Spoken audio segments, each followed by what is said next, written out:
우리가 인생을 살아가는 데는 필요한 것들이 많이 있지 않습니까? 그 중에도 더 중요한 것들이 있는데 여러분들은 삶을 사는데 이런 것들이 꼭 필요하다, 이런 건 꼭 있어야 된다, 어떤 것들을 꼽으실까요? 아마 건강 생각하는 사람도 많을 것이고, 물질이 있어야지, 나이 먹어도 돈은 있어야 된다는데 역시 물질을 우리가 어떻게 빼놓겠습니까? 그런데 아무리 물질이 많고 건강이 있어도 이 세상에 혼자 산다면 살맛이 날까요? 비록 내 가족은 아니더라도 나하고 아는 사람이 아니더라도 사람들이 이렇게 같이 살아가고 있는 곳에서 우리가 사는 것과 화려하고 다 불 켜지고 다 그러는데 아무도 없다, 나 혼자. 아마 이런 분들에게 있어서는 사람이 있어야지, 가족이면 더 좋지만 가족이 아니더라도 친구가 있든지 이웃이 있든지 교인이 있든지 사람이 있어야지, 나 혼자 사는 건 사는 게 아니지, 그러실 분들도 많이 계실 겁니다. 그런데 많은 사람들이 그런 중에 우리가 이 세상을 살아가는 동안에 지혜롭게 살아야 돼, 지혜가 있어야 한다고 이렇게 생각하는 사람들이 많습니다. 물론 우리는 그리스도인들이고 신앙인들이기 때문에 무슨 소리야, 믿음이 있어야지, 그게 믿음이 중요하죠. 그래야 구원을 얻으니까. 그런데 성경이 대부분 그 관점에서, 구원사, 구속사의 관점에서 신구약이 관통되어지면서 쓰기 때문에 어느 성경을 읽든지 하나님을 믿어야 돼, 구원을 받으려면. 그리고 우리는 구원받지 못한 사람과 구원받은 사람, 이렇게 크게 둘로 나누잖아요. 직업이 아무리 많아도, 형편이 아무리 달라도, 세상이 분류하는 방식은 많지만 우리는 한 가지를 가지고 사람을 분류한다 그러면 믿음이 있어 없어, 구원받았어 못 받았어, 구원받은 백성이 아니야, 이게 우선 먼저 떠오르잖아요. 그 성경이 또 우리에게 그렇게 가르쳐 주는 거고. 그런데 성경에 그래서 믿음에 대한 이야기가 많고 구원에 대한 이야기가 많은데, 근데 성경 가운데 어떤 성경들은 지혜를 매우 강조하는 성경들이 있습니다. 우리가 지금 읽은 잠언, 또 전도서, 이건 아주 성경 전체가 이 지혜에 대한 이야기로 꽉 채워 있고, 지혜만을 이야기하지 않지만 많은 부분이 지혜를 말하고 있는, 메시지를 주고 있는 성경들이 꽤 많이 있는데, 그 중에 대표적인 것이 욥기입니다. 우리는 욥은 고난 가운데서 또는 인내 가운데서 하나님을 잘 섬기고 의로운 삶을 산 고난의 사람, 이런 여러 가지 주제를 생각할 수 있지만 그 얘기에 많은 부분들이 이 지혜와 관계가 있습니다. 또 시편 속에도 지혜의 시들이 많이 있습니다. 150편 전부가 다는 아니지만 시편 가운데 상당 부분이 우리에게 지혜를 말하는 시들입니다. 이런 관점에서 보게 되면 세상에 살고 있는 우리 인간들은 지혜롭게 사는 사람과 어리석게 사는 사람, 두 가지 종류로 구분할 수가 있습니다. 물론 구원받은 사람은 지혜로운 사람이죠. 구원을 못 받은 믿음 없는 사람은 지혜가 없는 사람이지만, 그렇게 종교적이고 교리적인 구분만이 아니라 잠언이나 전도서는 우리들에게 지혜자의 삶을 살라는 겁니다. 지혜의 삶을 살아라. 그래서 이스라엘은 믿음과 더불어 지혜를 굉장히 중요시 여기는 백성들입니다. 유대인들이 숫자는 적어도 아주 특출난 민족이라는 걸 세계 모든 나라 사람들이 이야기하지 않습니까? 그 유대인들 대단하다, 노벨상을 비롯해서 예술이면 예술, 문학이면 문학, 경제면 경제, 정치면 정치, 그 사람들은 어떻게 된 사람들이냐. 그런데 그들이 성경, 물론 신약은 그들이 안 믿지만 구약, 율법을 비롯한 구약의 하나님의 말씀을 아주 금과 옥조로 붙들고 살지만, 그들이 또 아주 중요하게 여기는 게 소위 말하는 지혜의 책, 탈무드 아닙니까? 탈무드. 이 탈무드는 세상 사람들도 많이 이 책을 이야기합니다. 교육을 말하는 사람들뿐만 아니라 탈무드, 랍비들의 지혜, 그게 지혜입니다. 그 이스라엘 사람들은 이 지혜라고 하는 것을 인생의 굉장히 중요한 필수 요소로 생각을 하고 있는 것입니다. 우리가 인생을 어떻게 살아야 할까? 지혜롭게 사는 사람들과 어리석게 사는 사람들. 그럼 지혜가 뭐야? 지혜를 어떻게 얻을 수 있는 거야? 지혜로운 삶을 살면 어떤 결과가 나타나는데, 이런 것들을 잠언도 말해주고 있습니다. 지혜를 어떻게 얻는가? 잠언서가 많이 얘기하는 건 부지런해야 된다는 겁니다. 열심히 노력해야 돼.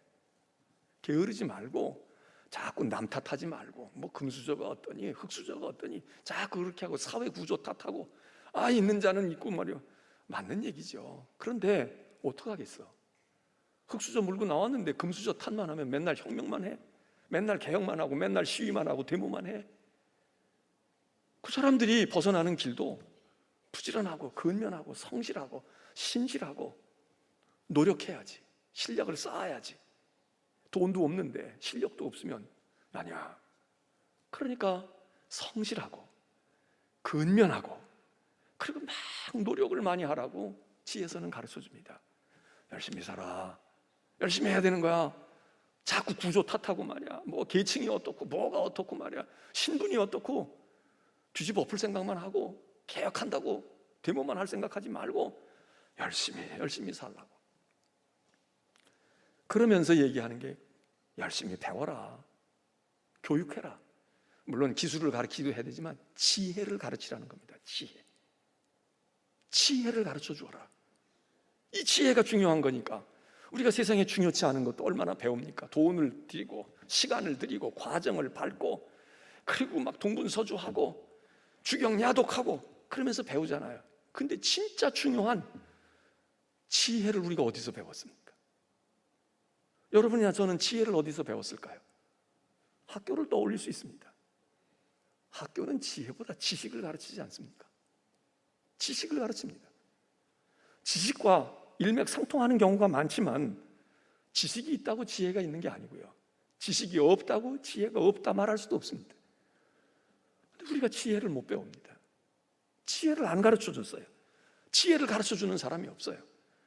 우리도 못 배웠지만 우리도 누구에게 지혜를 가르쳤을까요?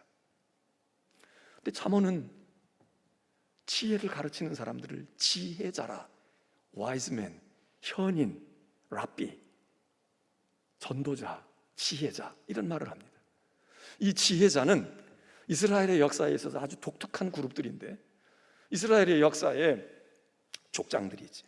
아브라함, 이삭, 야곱으로 대표되어지고 그리고 이어지는 사사들이 있고 그리고 왕들이 있습니다. 중요한 사람들입니다. 다 하나님이 기름 부은 사람들입니다. 또 한 사람, 예언자입니다. 예언자들, 역사에 혜성같이 나타난 예언자들, 이 이스라엘 역사에 아주 독특한 그룹들인데, 이 예언자의 정신이라고 하는 것은, 여러분 우리나라에 예언자가 있습니까? 그냥 뭐 미신 점치고 뭐 불 조심해, 물 조심해, 길 조심해 이런 거 말고 역사의식이 투철하고 하나님으로부터 소명을 받은 예언자가 있느냐고요. 예언자가 어느 나라나 다 있는 게 아닙니다. 우리는 그냥 빗대어서 예언자, 저 사람이 예언자 같은 사람. 아니, 예언자 비슷하지 예언자가 아닙니다. 근데 이스라엘 역사에 유독 독특한 사람들이 나타납니다. 예언자들입니다. 이들은 왕도 무서워하지 않습니다. 절대 군주제도 하에서도 왕이 겁을 내는 사람들입니다. 그러면서 하나님의 부르심을 받고 하나님과 통하는 사람들입니다. 아주 기이한 사람들입니다. 어떻게 보면 야인 같은 사람들입니다. 기존 체제 하에 잘 적응을 못하는 사람들입니다. 그런데 이들이 이스라엘의 역사를 한 축을 붙들고 끌고 나가는 사람들입니다. 왕과 예언자들이 대립을 많이 합니다. 그런데 또 한 독특한 그룹이 나타나는데, 그들이 바로 지혜자들입니다. 지혜의 사람들입니다. 이 사람들은 막 대들고 싸우고 뭐 뒤집어 엎겠다 이러질 않아요. 굉장히 현실주의자들입니다. 예언자들은 이상주의자들이라면 지혜자들은 아주 지극히 현실적인 실용적인 사람들입니다. 그러면서 하나님을 섬겨요. 예언자들은 개혁합니다. 도전합니다. 목숨을 내고 순교하고 뒤집어 엎어버려서 어떻게 해서라도. 지혜자들은 그렇게 하지 않습니다. 다독거리고 대화하고 이야기하고 그러면서 가르칩니다. 자꾸 가르쳐요. 지혜를 가르칩니다. 지혜를. 그래서 지혜를 어디서 배우냐? 지혜자들에게서 배웁니다. 이 현인들에게서. 또한 지혜를 어디서 배우느냐? 부모에게 배웁니다. 잠언에 많은 건데, 내 아들아, 오늘도 이야기하잖아요. 1절에 내 아들아 나의 법을 잊어버리지 말아라. 물론 딸들이라는 말은 안 나오지만 그게 옛날엔 다 남자 위주의 사고방식이었으니까 요즘으로 말하면 내 자녀들이여, 내 딸들 아들들이여, 내 말 잘 들어, 잔소리라고 생각하지 말고 말이야. 이러고 부모들이 부지런히 지혜를 가르쳤다는 거예요. 지식을 가르친 게 아니라, 기술을 가르친 게 아니라, 유대인들은 기술도 잘 가르치는 사람들이잖아요. 그래서 장막 짚는 기술을 다 가르치고, 기술을 가르쳐서, 흔히 그런 비유를 많이 해서 우리도 이제 귀따갑게 들었잖아요. 우리는 자식들에게 고기를 잡아준다는 거 아니야. 너 뭐 먹고 싶니? 생선도 잡아주고 육고기도 잡아주고, 그리고 막 심혈을 기울여서 맛있는 거, 좋은 거, 영양가 있는 거, 머리 좋아지고 키 잘 크는 거, 그런 거 다 먹여요. 유대인들은 생선을 주는 게 아니라 낚시를 준대잖아요. 낚시를 낚는 법을 가르쳐 주는 거예요. 낚시질을 하는 법을 가르쳐 주는 거예요. 낚시를 어떻게 골라야 할지, 어떻게 낚시질을 해야 할지, 어떻게 낚시 미끼를 메우고, 어떻게 그물을 던지고, 어디에 어느 때의 시간이, 이거 가르쳐 준다. 그럼 그거 아주 자기들이 잡아먹어. 근데 우리는 맨날 공급하다가 늙어 죽을 때까지 공급하고 입만 벌리고 앉았고, 그게 유대인과 우리의 부모들의 열심은 똑같은데 좀 다른 것 같다. 여러분이 다 들은 얘기 아니겠어요? 근데 유대인들은 지혜를 가르친다는 겁니다. 지혜를 가르친다. 학교가 가르치는 게 아닙니다. 물론 랍비와 지혜자들이 탈무드와 같이 그런 거 모아놓은 게 탈무드라는 책인데, 그렇게 해서 되어지는 이스라엘 공동체 사회 역사 속에서 전수되어지는 지혜의 보고가 있는가 하면, 각 집안마다, 가문마다, 지파마다 부모들이, 어미 아비들이 어미의 말을 잘 들어라, 아비의 말을 허투루 들으면 안 돼, 어미의 법을 순종하고, 물론 율법을 순종하고 하나님의 법을 순종하지만 가정에 법이 있는 거예요. 어미의 법이 있고 아비의 법이 있다고. 그걸 잘 기억하고, 김씨면 김씨 가문의 법을 알아야지. 이씨면 이씨의 문중에 가문이 뭔지를 알아야지. 몰라. 성만 김씨고 성만 이씨면 그건 이씨 김씨가 아니라는 거죠. 그래서 부모에게서 지혜를 배웁니다. 우리 부모된 여러분들, 우리가 자녀들에게 어떤 지혜를 가르쳤을까요? 얼마나 지혜를 전해줬을까요? 우리는 우리의 부모들에게서 미안하지만 어떤 지혜를 배웠을까요? 유대인들은 이게 가정에서 지혜가 전수됐다는 거예요. 대표적인 것은, 지혜는 하나님의 말씀이죠. 그래서 유대인들은 하나님의 말씀을 부지런히, 신명기 같은 말씀을 부지런히 어린아이들이 말 시작할 때 신명기를 외우게 하고, 우리는 엄마, 아빠, 맘마, 뭐 주어 어쩌고 이런 거 가르치잖아요. 유대인들은 하나님의 말씀을, 아무것도 내용도 모르는 아이들이 그 말씀을 미간에 붙이고 다니고, 손목에 메고 다니고, 목에다가 걸고 다니고, 시위할 때 쓰는 피켓이 아니라 하나님의 말씀을 여기다 걸고 다니고. 그래서 말이 그냥 성경부터 시작하고, 책이 성경부터 시작하고. 왜? 지혜의 근본은 하나님께 있으니까. 하나님을 경외하는 것이 지혜의 근본이다. 많은 지혜서들, 잠언, 모든 전도서, 모든 지혜서들이 짜내고 또 짜내면 맨 마지막에 남는, 엑기스로 남는 게 뭐냐? 하나님을 경외해. 그게 지혜의 근본이다. 그거 아닙니까?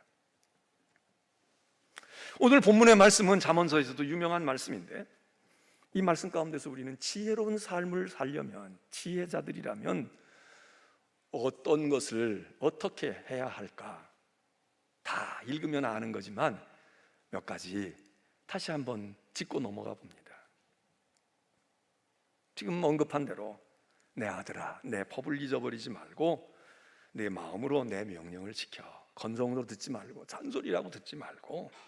여기 내 아들은 내가 가르치는 선생님이라면 내 제자일 수 있고요, 내가 지혜자라면 백성일 수 있고요, 진짜 가정에서 내가 아비여 어미라면 내 아들이 진짜 내 아들, 딸일 수 있어. 이런 분들을 통해서 지혜를 가르치는데, 내 말 잘 들어. 내가 얘기해 주는 거, 내가 경험한 거, 내가 터득하고 깨달은 거, 너 이게 지혜야. 학교 가서 지혜 얻고, 인류 대학교 가서 선생님들, 교수님들 만나서 지혜 얻는 줄 아냐? 난 놓고 기억자도 모르는 우리 어머니 아버지를 통해서 더 많은 지혜가 온다, 더 많은 인생의 진리를 터득한다. 그래서 부모의 가르침, 지혜자의 가르침, 하나님의 말씀의 가르침을 잊어버리지 마라, 경시하지 마라, 우습게 여기지 마라, 그냥 건성으로 들어서 흘려버리지 말아라. 내가 만일 그렇게 하지 아니하면, 그렇게 내가 잘 귀담아 듣고 잊어버리지 아니하면, 2절에 뭐라고 얘기합니까? 그리하면 그것이 너로 하여금 장수하게 하고 많은 인생의 해를 누리게 할 것이고 그 인생이 평안하게 될 거다. 그것이 무엇입니까? 그것이 아비의 말이고 어미의 말입니다. 지혜입니다. 지혜를 간직하면 내가 오래 살까. 요즘은 뭐 그런 얘기 종종 하더라고요. 아이고 이제 오래 산다는 건 재앙이야, 재앙. 아니, 적당히 살고 가야 돼. 건강하게 살고 가야지. 그냥 오래 살면서 그거 그냥 돈 깎아먹고 자식들 고생시키고 말이야. 아파가지고 10년 20년 그러고. 아이고 어떤 사람은 그렇게 얘기하죠. 재수 없으면 뭐 오래 산대요. 제가 그 얘기를 들으면서 공감이 되기도 하지만 우리 주변에 그런 경우가 많잖아요. 아우 정말 힘드시겠구나. 배부른 소리지, 배부른 소리지. 40, 50년 전만 해서 만일 우리가 40, 50년에 태어났다면 그냥 한 30살까지 건강할 때 살고 딸까닥 죽으면 행복할까? 그때 사람들은 병들어도 한 50살이라도 살았으면 좋겠다, 한 60살까지라도 가면 좋겠어. 그래서 회갑잔치 한 거 아니에요? 예? 근데 이게 배가 부르니까 지금 오래 살게 되니까 이딴 거 다 필요 없어, 그냥 건강하게 못 살게 하면 나 그냥 빨리 죽는 게 낫지. 근데 그 사람이 그날 암 판정을 받았어. 2달밖에 못 살아요. 그러면 잘 됐다고 할까? 정신이 혼비백산될걸? 아이고 내가 입방 안 쪄서 그랬나? 여전히 사람이 오래 살고 싶습니다. 플러스 건강하면 더 좋지, 돈 있으면 더 좋지. 역시 장수는 여전히 복입니다. 물론 우리는 하늘나라를 사모하고 하늘나라 가야 하지만 이 땅에 30살 건강하게 이름 내고 난 30살까지 사는 게 좋아. 우리 자식, 야 고생하는데 오래 살아보니까 별거 없어. 그러니까 너는 말이야 30살까지 그냥 이름 확 내고 죽을 때까지 아주 피크를 향해서 올라가다가 30살에 죽어라.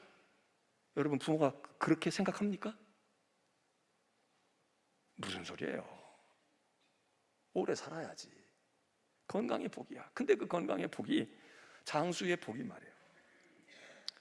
어미의 법과 아비의 법, 하나님의 말씀의 법, 지혜를 따라 지혜롭게 사는 자가, 지혜자가 오래 살고 평안하게 산다.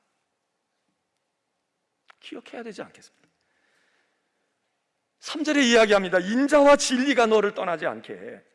그것을 목에 메고 마음판에 새겨두라고. 그러면 내가 하나님과 사람 앞에서 은총과 귀중히 여김을 받을 거야. 저는 이 구절을 대단히 좋아합니다. 인자와 진리, 인자는 쉽게 얘기하면 그냥 사랑이야, 사랑. 우리의 삶에 사랑이 메마르면 그게 얼마나 건조합니까? 사람의 사랑이 됐든 하나님의 사랑이 됐든, 물론 우리는 믿는 우리들은 이 인자가 하나님의 헤세드, 하나님의 인자하심이죠. 하나님 모르는 사람은 하나님의 사랑을 어떻게 알겠어요?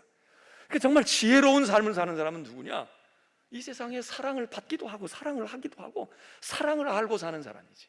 근데 그 사랑이 하나님의 사랑 더 좋지, 부모님의 사랑은 좋지. 우리의 인생을 사랑으로 점철해서 살아가는 사람들, 지혜자다 이거야. 진리를 따라 사는 사람들, 진리가 올바른 길이고 불변의 진리가 진리이지만 우리에게 진리 그러면 떠오르는 게 뭡니까? 하나님의 말씀이지. 하나님의 말씀이 영원 불변의 진리이고, 또 진리 그러면 뭐 내가 곧 길이요 진리요 예수 그리스도가 진리지. 그러니까 그리스도를, 주님을 떠나지 않고 믿음 안에서 주님이 나와 함께 계시고 내가 주님과 함께하는 삶을 사는 사람, 이 사람들이 지혜로운 사람, 이 사람들이 성공한 사람들 아니에요? 이 사람들이 행복한 사람들 아닙니까? 이 사람들이 의로운 사람들 아니에요? 그래서 얘기합니다. 인자와 진리가 너에게서 멀리 있게, 사라지게, 없어지게, 소멸되게 하지 말고, 그거 안 그러면 여기다가 목에다가 매라. 치매 걸리고 자꾸 뭘 어디다가 잊어버려 여기다가 목줄 해주는 것처럼 여기다가 걸어주잖아요. 애들 뭐 잊어버릴까봐 핸드폰 거리 해주고 하다못해 마스크 거리도 해주잖아. 목에다가 걸고 목에 매고 마음판에 꽉 새겨두고, 그렇게 지혜로운 삶을 살면 그냥 그게 좋은 겁니다. 그거면 좋은데 잠언에는 다 여기 플러스 알파가 있어. 그렇게 하면, 그리하면 말이야, 내가 하나님과 사람 앞에 은총과 귀중히 여김을 받을 거다. 여기 네 단어가 중요합니다. 하나님과 사람, 은총과 귀중히 여김. 여러분, 우리의 인생을 살아가면서 지혜로운 사람, 정말 부러운 존재가 누굽니까? 은혜를 입는 사람들입니다. 총애를 입는 사람들이야. 다른 사람들이 호의를 베풀어 줘요. 아주 좋게 대해줘. 그냥 가만히 있는데 자꾸 뭘 주고 싶은 거야. 저 사람한테 뭐 주고 싶어. 아유, 그냥 하는 거로 봐. 불쌍해도 주고 싶고요, 그 사람이 훌륭해도 주고 싶어. 그래서 아유, 이거 별거 아니지만 좀 들어보실래요? 드셔보실래요? 그 사람이 가난해서 그러지 않아. 근데 내게 좋은 걸 주고 싶은 거야. 어떤 때는 좀 너무 안 됐다, 근데 내가 좀 나눠서 조금 베풀어주면 힘을 낼 텐데. 어쨌든 은총을 입는 사람들, 은혜를 입는 사람들, 이래야지. 없으면 멸시받고, 있으면 너는 있으니까 우리가 뭐 신경 안 써도 되겠지, 그리고 무관심해지는 거, 그거 좋습니까? 있어서도 은혜를 입고 없어도 은혜를 입는, 은혜를 입고 귀중히 여김을 받아. 세상에서 지위가 높아지고 부자 소리도 듣고 학위도 있어서 뭐라고 듣긴 하는데, 대단한 스승인데 제자들이 존경을 하지 않아. 지식은 당신한테 배우지만 딴 건 배울 게 없어, 이런다든지. 권력 앞에서 그냥 고개 숙이고 마지못해서 숙이고 있지만 뒤에 돌아가서 욕하고 야지하고 그리고 비난하고. 이거 귀중한 삶이 아니지요. 근데 보잘것없어 보이고 연약하지만 뭐 직급도 높은 게 아니야. 그런데 귀하게 여기는 거야. 참, 저 아이가 있어서 정말 귀하지. 제가 있어서 정말 얼마나 삶이 보람이 느끼는지, 분위기가 좋은지 몰라. 아이고, 저 사람이 있어서 그래도 말이야, 아르바이트생이 됐든 비정규직이 됐든 저 사람이 보배다, 우리 교회 보배야. 저 같은 목사가 돼 있어요. 이렇게 여러분 시간에 모든 시간을 다 뺏고 말이에요, 제가 이렇게 집중하게 하고 하는데 천도꾸러기야. 별로 존중을 못 받아, 존경을 못 받아. 그것보다 오늘 그냥 한번 교회 왔다가 여기도 돌아보고 저기도 보고, 다른 분들이 저분이 있어서 정말 우리 교회 보배지. 여러분, 이게 더 귀한 것 아닙니까? 은총과 귀중히 여김을 받으려면 어떻게 해야 되느냐? 지혜가 있어야 된다는 게, 얕은 꽤 꼼수가 있어야 된다는 얘기가 아니라, 저 사람 참 슬기로운 사람이네, 지혜가 있네, 어떻게 저런 지혜가 있을까? 여러분, 우리 자녀들이 성공하고 좋은 학교 가고 대단한 이력을 낳고 학벌이 좋아지고 그러면 뭐예요? 은총과 귀중히 여김을 못 받으면 천도꾸러기가 돼. 멸시를 받아, 욕먹어, 비난받아. 귀하게 여기지를 않고 다 사람이 시샘해. 경쟁의 대상으로 생각해. 경계의 대상으로 생각해. 믿을 수 없는 사람으로 생각해. 근데 별거 아니야. 그냥 조그마한 직장에 다니고 그냥 평범한 시민이야. 근데 그가 있는 곳마다 사람들이 그를 좋아해. 귀중하게 여겨. 회사에 가면 회사에서 그렇고, 가족끼리 모이면 가족끼리도 아이고, 형님도 많고 동생도 많지만 아이고, 저 동생이 없으면 우리 집안 어떡할까? 아이고, 맞아요, 형수님, 동서님 어쩌고 말해요. 이러면서 귀중히 여김을 받아. 뭐 드러난 게 없고 대단한 게 없는 것 같아. 근데 가는 데마다 환영받고 가는 데마다 참 귀한 존재일세. 참 좋은 사람이야. 저 사람이 있어서 그래도 참 얼마나 좋은지 몰라. 교회에서도 그렇게 하고, 직장에서도 그리 하고, 가족끼리도 그러고, 동네에서도 그리 하고, 아파트에서 엘리베이터에서 누구를 만나도 그분 만나면 말이죠, 잠깐의 사이지만 기분이 왠지 좋아지고, 저분 또 만났네. 아이고, 할아버지 안녕하세요. 아이고, 너 또 왔구나. 너 많이 키가 컸네. 이거 하고 대면하고 본척만 저 사람 또 기분 나쁘게 만나. 오늘 재수댁이 없네. 여러분, 이러면 여기다가 벼를 붙이고 온들 무슨 귀한 인생이고 지혜로운 인생이겠습니까? 근데 여기 은총과 귀중히 여김을 받는다고 하면서 또 하나 중요한 두 단어가 하나님과 사람에게. 하나님과 사람에게. 세상에서는 귀중히 여김을 받고 존경을 받고 귀하게 여김을 받아요. 멸시 안 받아. 어디 가든지 다 그 사람 대단한. 문제는 하나님 앞에서는 하나님의 안중이 없어. 넌 나하고 관계가 없지. 나하고 무슨 관계가 있냐? 넌 나 알아? 넌 내 사랑을 아니? 몰라. 근데 세상 사람들은 막 찬사를 바라고 역사에 남을 위인이라고 그러고 별이 떨어졌다고 그러고 말해요. 뭐 별이 나타났다고 영웅이라고 그러고 대단해. 그거 아니다. 이게 진정한 지혜로운 사람은 사람과 세상 속에서 은총과 귀중히 여김을 얻을 뿐만 아니라 하나님께로부터도 귀한 존재로 여기고 하나님의 은혜가 입혀지고 하나님의 호의가 입혀지는 사람. 누구냐? 신앙의 관점에서 보면 믿음 좋은 사람이지만 지혜의 관점에서 보면 지혜로운 사람입니다. 지혜자예요. 우리 자녀들이 하나님께 존중이 여김을 받고 은총을 입으면 얼마나 좋겠습니까? 세상에서도 그래야 되지만, 그러니까 이게 두 가지 다, 이 네 단어가 우리의 인생을 완벽하게 하는 거예요. 사람에게 늘 사랑을 받고 총애를 입고, 높은 사람 낮은 사람 동료에게 총애를 입는 거, 이거 복이죠. 귀중히 여김을 받아 사람들이 막 아랫사람도 높이고 윗사람도, 아이고 직급은 나보다 아래지만 자네가 나보다 훨씬 더 기여가 더 크고 훨씬 더 인생 나보다 짧았지만 당신이 훨씬 더 지혜로워. 그리고 그냥 위아래에서 다 존경하고 존중하는 사람, 얼마나 복된 사람입니까? 그런데 그것만이 아니라 하나님도 그러시는 거야. 그래서 하나님의 총애가, 은혜가 입혀지고 하나님이 귀하게 여기시고, 그런데 사람에게는 귀하게 여김을 받는데 하나님께 귀하게 여김을 받는 거, 이건 똑같지 않습니다. 또 하나님께 귀하게 여김을 받으면 사실 사람에게도 귀하게 여김을 받아요. 근데 우리가 나는 하나님께 귀하게 여김을 받아 이렇게 착각해. 그래서 나는 하나님께 귀하게 여김을 받는데 실제로는 하나님께도 귀하게 여김을 못 받지. 그런데 본인이 그렇게 생각하는 거야. 그럼 자유니까 어떡하겠어. 그런데 세상에 나가서 귀히 여김을 받지 못해요. 은총을 받지 못하고 사람들에게 존경을 못 받아. 근데 나는 교회에서는, 또 우리 교인들은 교회에서 열심히 하니까 교회에서 그래. 저도 밖으로 이렇게 이야기를 듣잖아요. 우리 교인들을 저는 여기서 많이 보고 그랬으니까 또 저도 제 얘기를 밖에서 들으실 수도 있지. 아, 우리 목사 그냥 우리가 보기에는 별로 그렇지 않은데 남 얘기 들어보니까 야, 그 목사, 야, 그거 이상해, 막 이렇게 될 수도 있잖아요. 근데 저도 다는 아니지만 들어요. 밖에서 들어. 아이고, 그 교회 다니시나요? 그분이요? 얘기하다가 보면 집다 보면 들리는 거야. 아, 그 교회 장로님이세요? 아, 그 교회 권사님이세요? 근데 그 다음에 단어가, 아이고, 그랬군요. 역시 말이죠. 아유, 어쩐지 훌륭하시더라고요. 어쩐지, 아유, 목사님 정말 좋으시겠어요. 이렇게 되면 얼마나 좋아. 근데 그래요? 아, 그분이 교인이에요? 교인인지도 몰라. 또 알기는 알아. 그런데 자기들이 경험한, 사회에서 경험하고 그런 데에서는 아닌 거야. 고개를 흔들어. 교회에서는 잘 하시나요? 무슨 얘기입니까? 사람에게 귀중히 여김을 받지 못해. 교회에서는 목사도 그래요. 이렇게 들려오는 얘기가, 아이고, 그런 분이요, 그 사람이요, 아이고, 그 목사가 당신 교회 목사야, 되게 행복하겠네. 여러분, 우리는 하나님께도 귀중히 여김을 받고 은총을 입어야 되고요, 사람에게도 귀중히 여김을 받아야 돼. 전 가끔 가다가 그런 이야기를 들을 때 깜짝깜짝 놀라요. 뭐 그분들의 말을 다 믿지는 않아. 그분들하고 이해관계가 있으니까 그럴 수 있어. 그런데 검증이 돼. 그분만 얘기하는 게 아니라 이구동성으로 여기저기서, 아, 그 사람이 그런 사람이에요. 아이, 골치 아픕니다.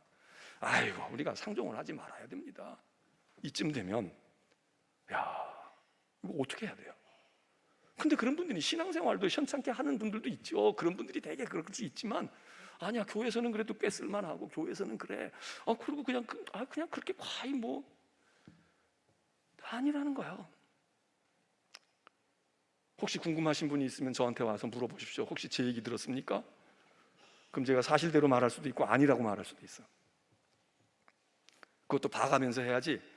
만일 사실대로 얘기했다가 나 쫓겨가면 어떡해. 지혜자는, 진짜 지혜자는요, 하나님께 은총과 귀중히 여김을 받고 사람에게서, 세상에서도, 아이고, 모르면 모른 대로, 아이고, 그래, 역시 교인이군요, 예수 믿는 분인데 다르군요, 이렇게 되는 거하고, 아이고, 그래요, 그분이 집사님이라고 그러는데요, 아이고, 우리 에서도 보배입니다, 우리 교회에서도 그러고요, 아이고, 그 양반 그 젊은이 믿을만 합니다. 이게 지혜자가 그렇게 될 수 있다는 겁니다. 그러면서 여기 4절에 이야기하는 것은, 이런 지혜자들은 하나님을 신뢰하고 하나님을 의지한다는 겁니다. 믿는 구석이 있지 너? 그러니까 네가 아무것도 아닌데 이러고 대들고 있지? 우리가 믿는 구석을 얘기합니다. 믿는 구석이 뭐예요? 여기 지혜로운 사람들은, 진짜 지혜자들은 하나님께 신뢰하고 하나님을 의지하고 하나님께 맡기고, 이게 지혜자라는 거예요. 마음을 다하여. 그러면서 여기에는 이런 얘기를 해요. 그 하나님을 마음을 다하여 신뢰한다는 건 뭐냐? 뒤집어 얘기하면, 이렇게 하면 하나님을 신뢰하는 거고, 이렇게 뒤집으면 너 명철을, 내 명철을 의지하지 않는 거야, 이런 얘기입니다. 그러니까 하나님을 정말 신뢰하는 지혜자들은 자기 지식, 자기 능력, 자기 힘, 자기 꾀, 자기 기술, 이거를 더 의지하지 않는다는 거예요. 똑똑한 사람이지요, 능력 있는 사람이지. 근데 그거 의지하지 않아. 왜? 하나님께 맡기니까. 너 나한테 그렇게 했어? 그러면 나는 이렇게 할 거야. 너보다 내가 한 수 두 수 내가 다 내다보고 있어. 내 속을 내가 뻔히 다 알지. 이러고서 지혜와 지혜, 명철과 명철, 힘과 힘, 권력과 권력, 경험과 경험으로 대체하는 것이 아니라, 그래, 아유 나보다 낫네, 졌어, 그래 내가 못 당하겠네, 내 명철이 있어요, 나도 하면 할 수 있어. 근데 이거 가지고는 안 되고, 이게 좋은 것도 아니야. 하나님을 신뢰하고 하나님께 맡기고 하나님을 의지하고. 그래서 내 지혜, 내 명철, 세상의 지혜, 세상의 방법만이 아니라 하나님을 신뢰하고 오로지 하나님을 신뢰해서 하나님을 의지하고. 하나님 아시죠? 하나님께서 아시지. 하나님 아시잖아요, 제가 이런 상황에 있는데 전 하나님만 믿어요. 이게 지혜자라는 겁니다. 여섯 번째로는, 이 지혜자는 지혜로운 삶을 사는 사람, 매사에 하나님을 인정한대. 그러니까 염두에 늘 하나님을 두는 거지요. 우리는 하나님을 별로 두지 않아. 예배 시간에는 조금 하나님을 끄집어내. 근데 내 살아가고 먹고 마시고 할 때는 그냥 하나님 없이 그냥 우리 자유롭게 살아요. 범사에 인정하지 않아. 그런데 지혜자들은 매사에 하나님을 인정한다.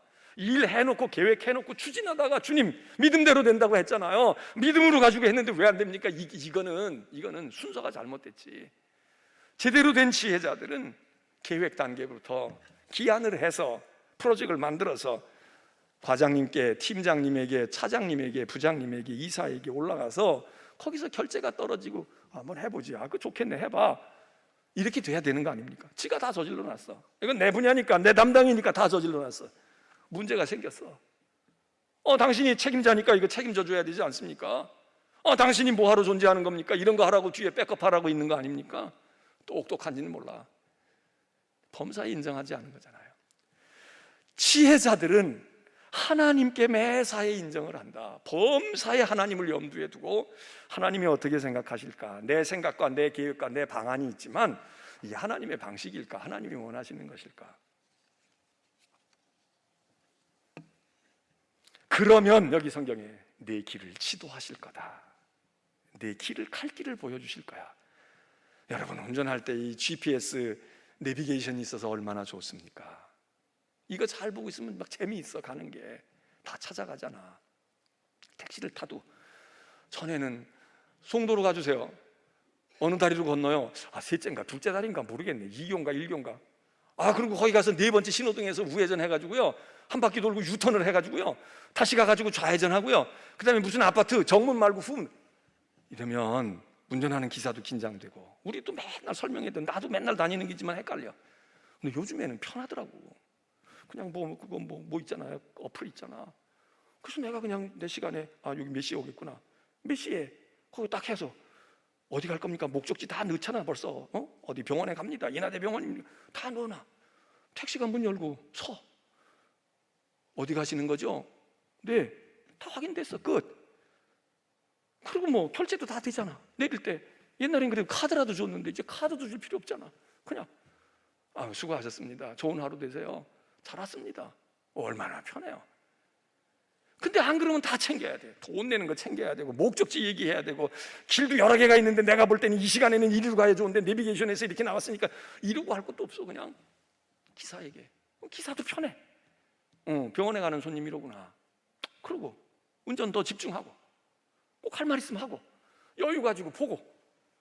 인생을 이렇게 지혜롭게 사는 사람이 있는가 하면 어떤 이들은 다 시시콜콜 챙겨야 돼. 아침새 24시간 분초 단위로 다 쪼개서 이렇게 하고 자기가 다 계획하고 다 해놓고 일 터지고 사태 터지고 나면 하나님 자꾸 울고불고 하고 난리 나고 말이야.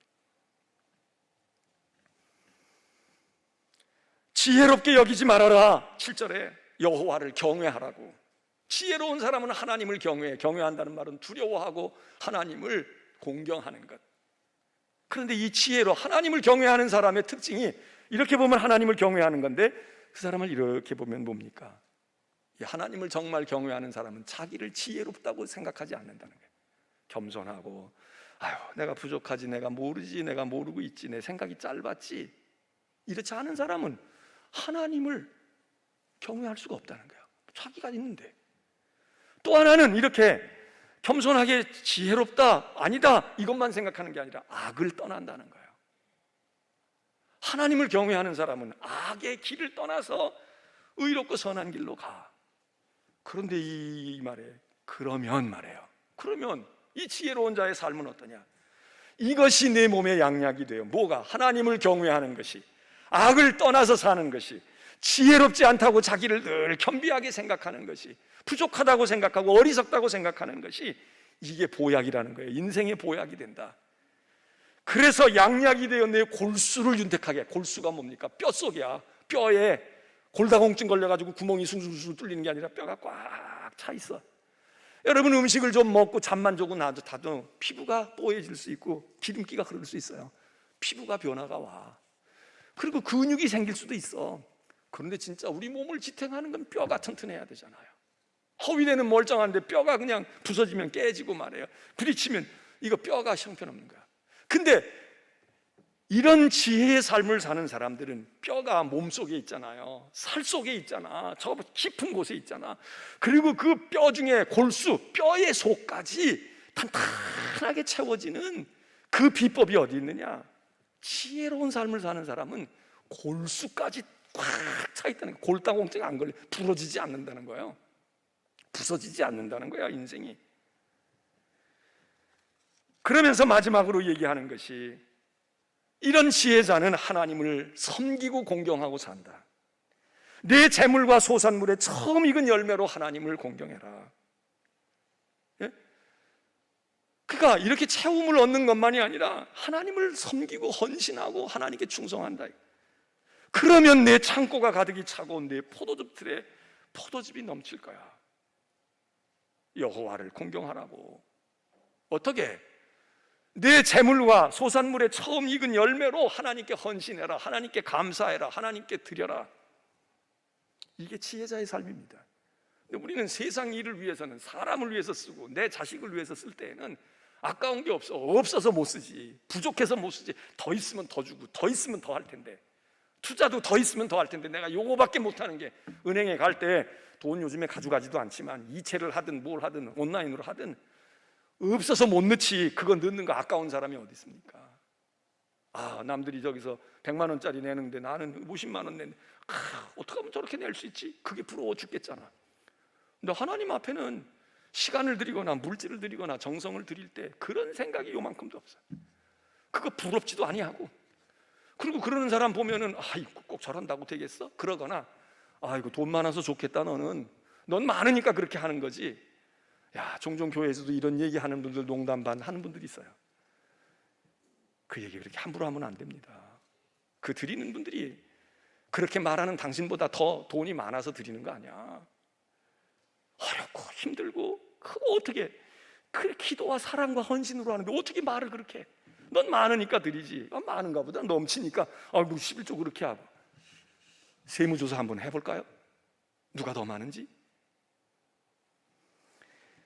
복된 사람, 지혜자는 말이죠, 내 재물과 처음 익은 열매로 하나님께 드리면 비어지잖아요. 드리고 나면 비어지지 뭐가 채. 그런데 지혜자는 그걸 아니야. 채워진다는 걸 믿고 경험했어. 그래서 드리고 나면, 그래서 우리는 열과 아홉이 있어. 애들에게 학교에서 시험 시간이 나와, 산수가 수학이 나와, 열이 크니 아홉이 크니, 그러면 어디가 큽니까? 열이 크잖아. 열이 큰 거야 이놈아. 이건 두 자리야 벌써. 그리고 열이 크지 아홉이 왜 커? 야단 쳐야 돼요. 근데 믿음으로는 9이 크냐 10이 크냐 그러면 뭐라고 얘기를 해야 돼? 9이 큰 겁니다. 무슨 얘기예요? 10분의 1을 하나님께 드리고 내가 10분의 9을 가지고 사는 게 훨씬 더 부유한 거야. 근데 이걸 몰라. 9 가지고도 모자라는데 10이 어떻게 되느냐? 일주일에 아이고 주일날까지 내가 어떻게 해? 난 하루 쉬어야지. 남들은 이틀 쉬고 이제 뭐 어떤 사람들은 3일까지 쉬게 해주겠다고 그런 사람이 있었잖아요. 난 그 사람 대통령 됐으면 3일 쉬는 건데 말이에요. 그런데 하루를 쉬든 이틀을 쉬든 야 이건 주의 날이야. 7분의 1은 하나님의 것이지. 시간의 7분의 1과 내 물질과 정성의 열의 하나 이건 하나님의 것이야. 근데 열의 하나 드리는 사람들은 열의 하나만 드립니까? 열의 하나가 아니에요.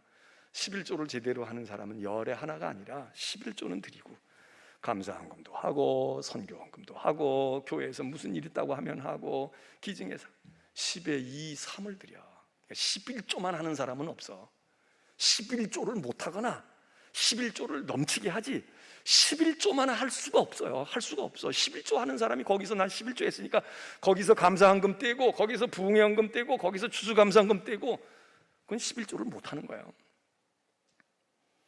11조 하는 사람은 거기서 끝나지를 않아. 그런데 모자라는 게 넘친다는 거야. 왜? 그 모자람 속에서 하나님이 채워주신다는 것을 믿고 있어. 경험을 했어. 체험을 했어. 그래서 이렇게 사는 사람은 지혜로운 거고. 무슨 소리야? 열이 더 크지. 9 가지고도 모자라는데 무슨 열을 열 가지고도 모자라는데 9 하니. 이거는 성경적으로 보면 어리석다 이거야. 그래 그렇게 살아. 그럼 내 창고 한번 채워봐. 내 집들을 채워봐. 여러분 잠언 전도서 치에서는요 하나님을 모르는 삶, 하나님이 인생에 없는 삶, 하나님의 사랑도 몰라, 하나님의 능력도 몰라, 하나님의 존재도 몰라, 하나님의 섭리와 계획도 몰라, 내 인생에 하나님이 어떤 계획을 가지셨는지 아무것도 몰라 이러고 사는 사람, 공부 많이 하고 대단한 것 같아도 이건 어리석은 사람이라는 거예요. 근데 어떤 사람은 배운 것도 부족한 것 같아. 똑똑하지도 못하고 성공하지도 못하고 근데 그 사람이 하나님을 알아요. 그 인생에 하나님을 섬겨, 하나님을 믿어, 하나님을 경험해. 하나님이 늘 함께 있어. 하나님의 사랑을 느껴. 하나님이 도우시는 걸 하나님의 오른손을 느껴. 하나님의 지혜가 내게 와서 이렇게 왔구나. 이거를 경험해. 하나님의 진리를 알아. 그러면 이 사람이 지혜로운 사람이라는 거예요. 야, 너 정말 지혜롭게 살았구나. 요 말을 교리적으로 얘기하면 구원받은 사람이지. 구원받고 산다는 거예요. 오늘 이 아침에 오신 여러분은 다 우린 직업이 다르고요 다 처지가 다릅니다. 우리는 근데 둘 중에 하나입니다. 우린 지혜롭게 살았을까요? 지금 살고 있을까요? 아니면 앞으로 그럴까요? 말씀을 통해서 여러분 자신을 판단하시고 하나님과 함께하는 삶이 되시기를 축원합니다. 찬송하겠습니다.